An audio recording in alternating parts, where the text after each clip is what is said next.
올 초에 냈던 사라진 근대 건축이라는 책 관련해서 제가 이 책이 나오기까지 그 앞에 있었던 리서치 과정도 좀 들려달라고 하셔서요. 그 디자인 작업 이야기 위주로 사실 좀 준비를 오늘 했어요. 초현실 부동산이 아까 설명을 해주셨듯이 오랜 건물들이 품고 있는 히스토리들을 어떻게 보면 제대로 기록되지 않은 이야기들을 발굴해서 그 건물, 건축물이 갖고 있는 가치를 뭐 이렇게 가치도 함께 발굴을 하는 작업을 하는 것으로 저는 이해를 했어요. 그래서 그러한 흔적들을 찾는 거를 저도 좋아하다 보니까 이런 리서치를 시작하게 되었는데요. 그래서 편안한 마음으로 좀 디자이너로서 이 작업 이야기를 하러 왔습니다.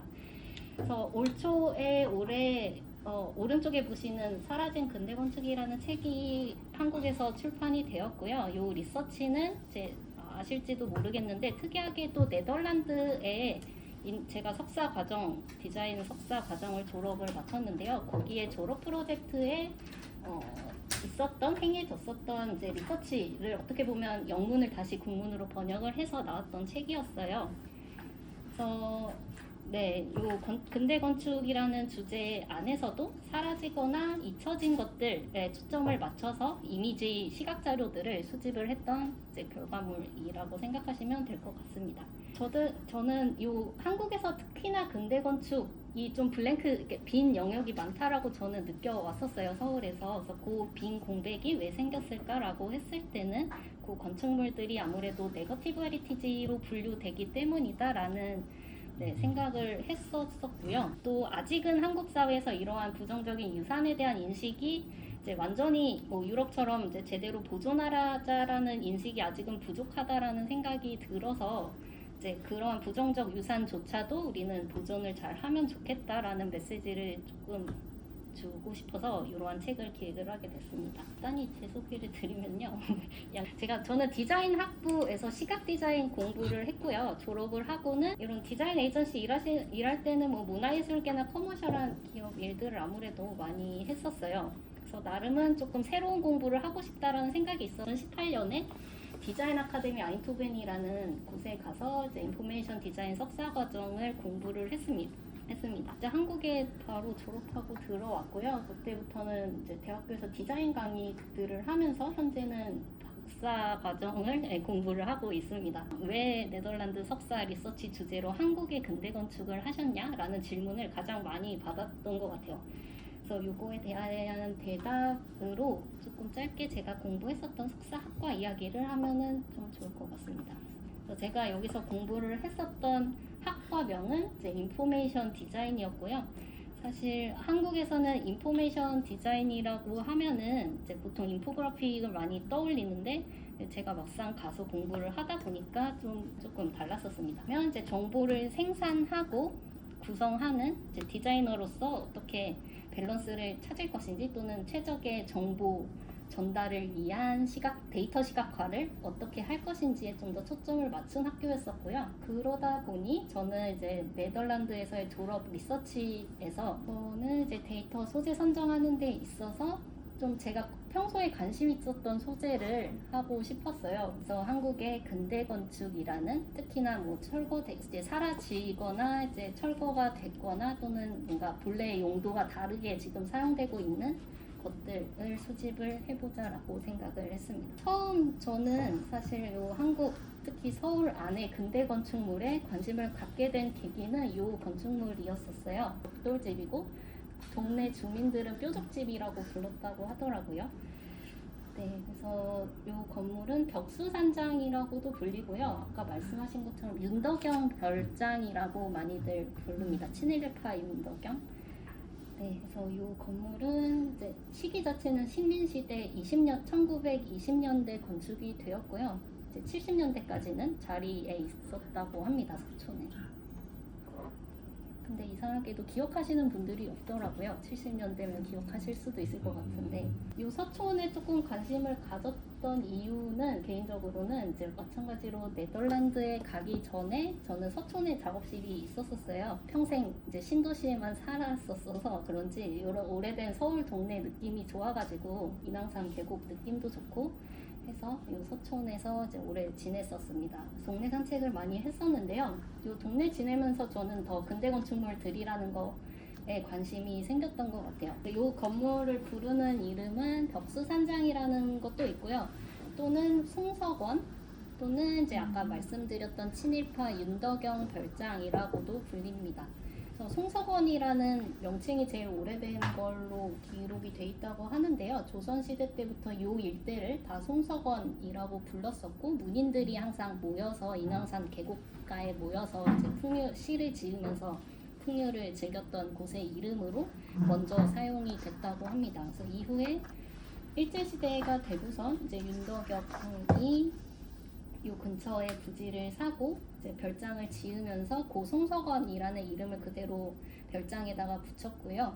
눈살이 좀 쓰였는지 이제 직접 저 별장에 오래 머물지는 않았다고는 합니다. 비워놓고 대부분 비워놨다고 하고요. 해방이 된 이후로는 아까 이제 엉겅크라고 했던 게 약자인데 제가 잘 기억은 안 나는데 미군 이제 군정 시기에 어떠한 미군 관련된 시설들이 들어와서 사무실 본부로 썼던 데서 유래한 게 엉겅크라고 하더라고요. 그래서 그렇게 됐다가 60년대에 있었던 화재로 지붕이 다 파손이 되었고요. 이 상태로 한 10년 동안 방치되어 있다가 말씀드렸듯이 70년대에 이제 서촌 일대에 도로 정비 사업을 할 때 아예 철거가 됐다고 합니다.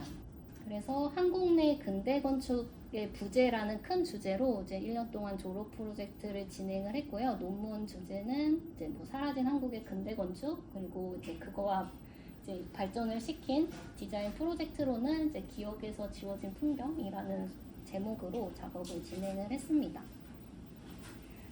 그래서 왜 서울뿐만 아니라 한국에서 유독 근대 건축물을 찾아보기 힘들까? 어떻게 생각하면 사실 100년씩밖에 안 된 건축물들인데 왜 이렇게 보기 힘들까라는 질문에서 이 리서치를 시작하게 되었고요. 이 의문을 갖게 된 거는 아무래도 제가 네덜란드라는 지역, 그러니까 다양한 시간층의 건축물들을 항상 소중히 보존하는 데 익숙한 이 유럽이라는 이제 굉장히 느리게 변화하면서 도시 개발을 하는 유럽 안에 머물렀기 때문에 좀 더 강하게 이 질문이 와닿았던 것 같습니다.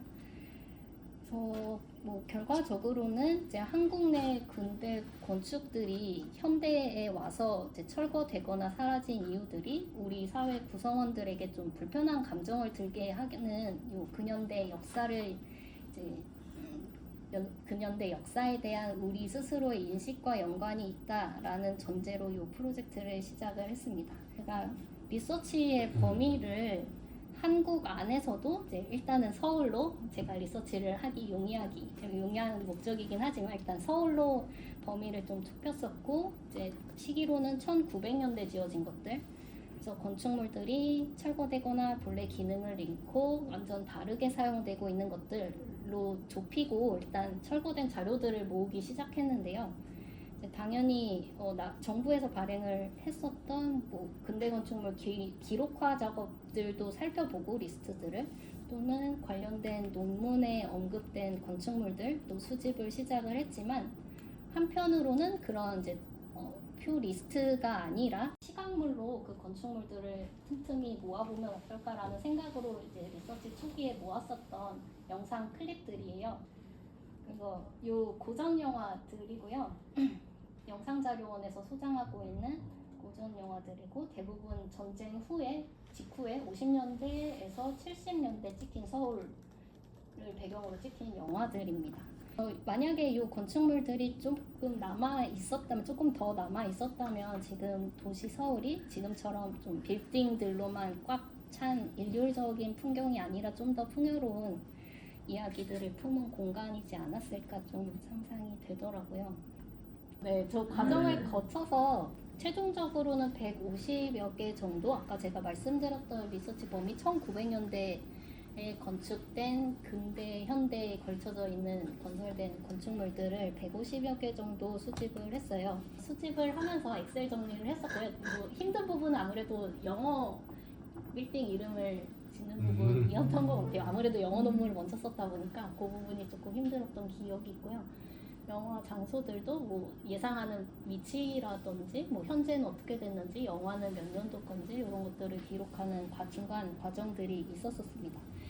그래서 건축물들의 이름뿐만 아니라 언제 지어졌는지 또는 이제 연대별로 이 건축물이 어떻게 용도가 바뀌어 왔었는지, 현재 철거가 됐는지 안 됐는지, 뭐 철거가 됐다면 언제 철거됐는지, 철거된 원인은 뭔지, 뭐 이제 제가 접근 가능한 범위에서의 리서치를 가능하면 했었고요. 그래서 본격적인 책 작업을 하기 직전에 제가 수집한 재료들을 뭔가 이렇게 늘어놓을 수 있는, 편안하게 늘어놓을 수 있는 툴이 필요했었습니다. 그래서 리서치한 내용들을 이제 시간 순으로 어떻게 보면 정렬되어 있는 그 텍스트 정보를 인터랙티브한 좀 지도 위에 재배열을 해보고 싶었고요. 그래서 디자이너의 시각에서는 어떻게 보면 요 제가 수집한 근대 건축이라는 요 데이터 재료들을 가지고 하나는 웹페이지로, 하나는 이제 책 인쇄물로 이렇게 두 가지 다른 방식으로 푸는 거가 요 지점이 개인적으로는 재미있었던 작업이었어요. 제가 조금 직접 다니면서 찍은 사진들이 있어요. 신문 기사 같은 것도 좀 틈틈이 모은 게 있는데 그런 것도 좀 모으면 좋겠다라고 해서 일단 웹사이트에 다 넣어놨어요. 그래서 사실 아직 빵꾸가 많아가지고 좀 국문 버전으로 완성은 하고 싶어서 저도 노력은 해보려고 하고 있습니다. 뜻이 요거를 큰 골조로 해서 제가 작년 1년 동안 국문화 작업을 하고 조금 내용을 업데이트를 해서 이 책이 완성이 되게 됐습니다. 그래서 목차로만 이렇게 훑어보면요. 네. 1장은 이제 시대순으로 일제 식민시대에 지어진 건축물들, 그래서 식민정부가 세웠던 관공서 건물들이 한 그룹 있었고요. 2장에서는 한국전쟁, 아까 나왔던 뭐 서울 폭격에 대한 이야기라든지 어떤 건축물은 지켜야 되고 어떤 건축물은 지켜지지 못해서 다 폭격을 받아 부셔졌는지에 대한 이야기 한 그룹과 이제 전후에 이제 요새화 계획의 일환으로 이제 건설됐다는 저 남산 1, 2호 터널, 그리고 밑에 이제 을지로 지하보도에 대한 이야기들을 좀 정리해서 넣었었습니다. 요 서울타워도 마찬가지로 요새화 계획의 일환이었어서 이야기가 포함되어 있었고요. 3장에서는 유신 정권 관련해서 많이 아시는 이제 자유센터라든지 중앙정보부 산하 건물들, 그래서 어떻게 보면 건축물 하나하나에 굉장히 건축학적인 관점에서 분석을 하는 책은 당연히 될 수가 없었고요. 디자이너인 제가 그럴 수 없다는 게 이 책 작업을 할 때는 느꼈던 한계점이었다고 생각을 합니다. 그래서 대신에 이 건축물들이 이제 사라지게 된 그 과정 자체라든지 그것에 작용을 하게 된 근대사를 바라보는 어떠한 우리 사회의 인식 같은 거를 이제 빈 공백을 시각화하는 거가 좀 더 디자이너로서 잘 할 수 있는 이야기라는 생각이 들었고, 그러한 목적으로 국문화 책까지 발행을 하게 된 것 같아요. 그러면 제대로 기록하는 것이 무엇일까를 저는 디자이너로서 좀 더 집중을 해서 앞으로 더 연구를 해보고 싶은 마음이 있고요. 예를 들면 아까 보였던 그런 표지석 같은 것도 조금 더 좋은 형태, 이제 그냥 의무적으로 세워놓는 그러한 표지석이 아니라 좀 다른 형태로 건축물을 기억하게 할 수도 있을 거고, 그러한 방법에 대한 것들을 좀 연구해보고 싶은 생각이 있습니다. 감사합니다.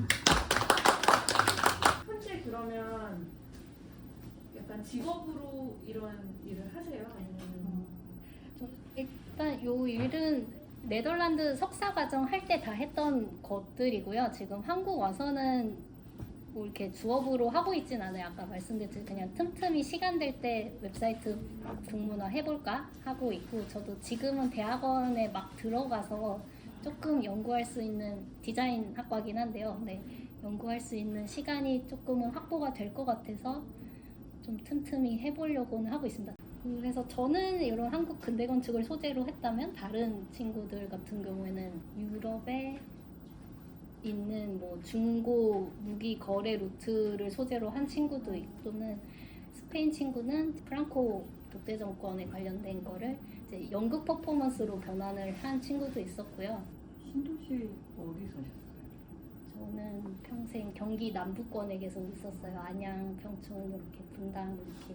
저는 아직도 서울 오면 조금 여행 오는 느낌이 있거든요. 서울에서 근무를 오래 했는데도 그게 아직도 안 익숙해지는 것들이 있어서 계속 관찰을 하게 되는 것 같아요. 근대라는 그 시대적 상황에 대한 관심이 먼저 있으셨던 거예요? 아니면 이제 어쨌든 이게 건축이라는 어떤 그 분야에서 뭐 사라졌다라는 어떤 그 현상 자체가 먼저 호기심이 있으셨던 거예요? 아무래도 후자인 것 같아요. 아까처럼 뭔가 벽수산장 이런 건축물 하나 좀 이상한 경기도청 이런 이상하게 생긴 건축물들 사진을 보고 이런 게 서울에 있었다는 거에부터 관심이 출발한 것 같아요. 찾아보니 이런 역사가 있고는 그 다음이었었던 것 같고요.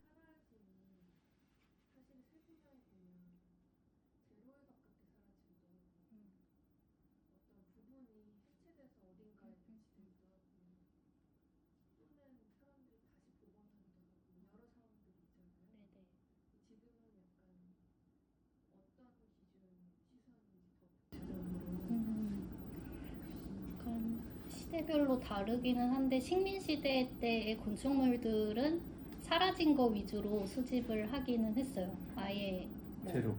네, 제로에 가까운 것들.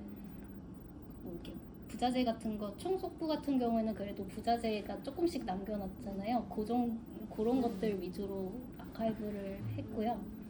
그 유신 정권기는 그래도 가까워서 그런지 남아있는 건물들이 많기는 한데 걔네들이 본래 용도가 완전히 지워진 애들 위주로 아카이브를 했어요. 철거가 됐다기보다는 용도가 지워진 앞에 네, 사람들이 잘 모르고 있는 서울타워처럼 뭐 또는 남산 터널처럼 이제 그런 요새화 계획으로 건설이 된 애들이다라는 거를 잘 모르잖아요. 요즘 사람들은. 네, 그런 것들도 사라진이라고 저는 카테고리를 묶어서 그렇게 아카이브를 실제로 했어요. 기업과 관련된 사라진. 네네네. 그래서 또 이야기를 뭐 편안하게 그냥 저희가 조금 준비한 음료랑 뭐 이렇게 주전부리가 있는데 같이 드시면서 그냥 음악들 좀 틀어주시고 이야기 편하게 더 나눴으면 좋겠습니다. 네. 아까 잘못 맞춰주시는 것 같아서 제가 조금 사실 이런 건물도 서울역 앞인 것만 알고 저 뒤에는 반도 호텔 아니에요? 조선호텔은 아닐까요? 조선호텔은 지분이 큰 지분이 없었어요. 신세계 옥상 아니에요? 다들 되게 잘 맞춰요. 가격 2초 있고 2m